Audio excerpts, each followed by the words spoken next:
पिता थे आपके मेरठ में, एक पिताजी थे, हो सकता है आप थे। एक पिता ने अपने बेटे को 100 रुपए दिया, जाओ ए बेटा ये 100 रुपए लो और जाओ जरा बाजार से ना ताजे ताजे फल लेकर आओ।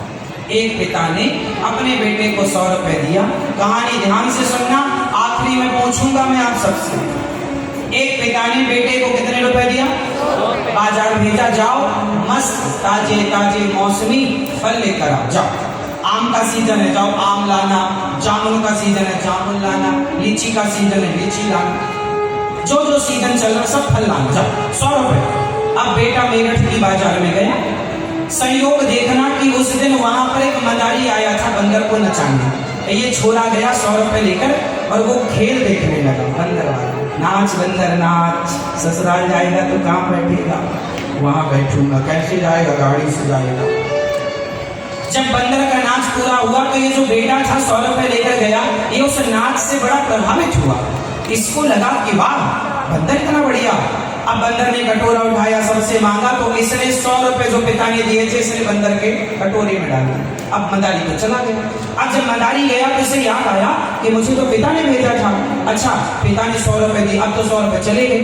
अब जब तक उसे याद आई तब तक दुकानें बंद हो चुकी थी, शाम हो चुकी थी, रात हो चुकी थी, खाली हाथ चला गया।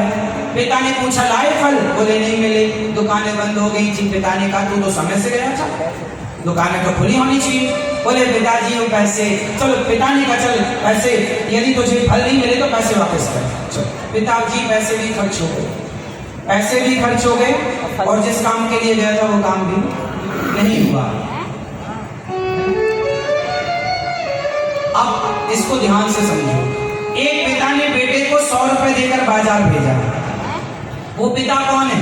वो पिता है परम पिता परमात्मा। आपको 100 रुपए देकर बाजार, संसार एक बाजार है और 100 रुपए मतलब 100 वर्ष की उम्र।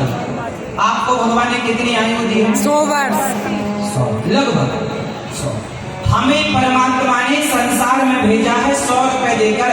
100 रुपए मतलब 100 वर्ष की आयु देकर हम आए इस बाजार में। क्या करने भेजा? पिता ने भेजा था अच्छे अच्छे फल लाना, मीन्स अच्छे अच्छे कर्मों के फल।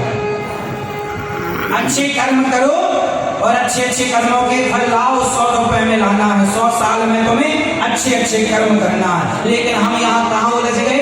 मदारी के खेल में। ये मदारी का खेल दुनिया वाले ये मदारी का खेल क्या है? बोले पत्नी नचाती है पति को, पति नचाता है पत्नी को, पति पत्नी दोनों नचाते हैं बच्चे को। नाच बेटा नाच, ऐसा दो पाँच, नाच बेटा नाच। पति नचाता है पत्नी को, तुम नाच के दिखाओ। पत्नी नचाती है, तुम नाच के दिखाओ। तो हम गृहस्थ में क्या कर रहे हैं? नाच रहे हैं। सवेरे से शाम तक क्या कर रहे हैं? नाच रहे हैं। और इसी नाचने में आपके कितने रुपए खर्च हो गए? 100 वर्ष की उम्र आपकी जिम्मेदारियों का बोझ ढोते ढोते निकल गई। आप आए किसके लिए थे? अच्छे कर्म करने, लेकिन अच्छे कर्म तो कुछ हुए नहीं और जिम्मेदारियों के बोझ तले दब गए। और पत्नी और बच्चों के इनकी सेवा में आपकी 150 रुपए खर्च हो गए। बच्चों को पढ़ाते लिखाते है ना, सब करते करते आपका बुढ़ापा आ गया। अब विदाई हो रही है, चलो अब भगवान के पास जाओगे। भगवान बोलेंगे फल लाए? बोले नहीं। तो चलो 100 रुपए वापस करो, 100 रुपए खर्च। 100 रुपए, 100 साल की उम्र बीत गई। बताओ आपके पास कितना बैलेंस है? पुण्यों का, कागज के टुकड़ों का ना बताना। कागज के टुकड़े तो बहुत लोगों के पास बहुत होंगे। चलो बताओ आपके पास पुण्य का धन कितना है?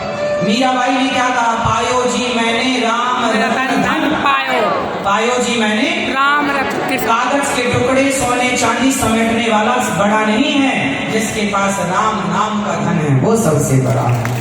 इसलिए कहता हूँ जिम्मेदारियां निभाओ।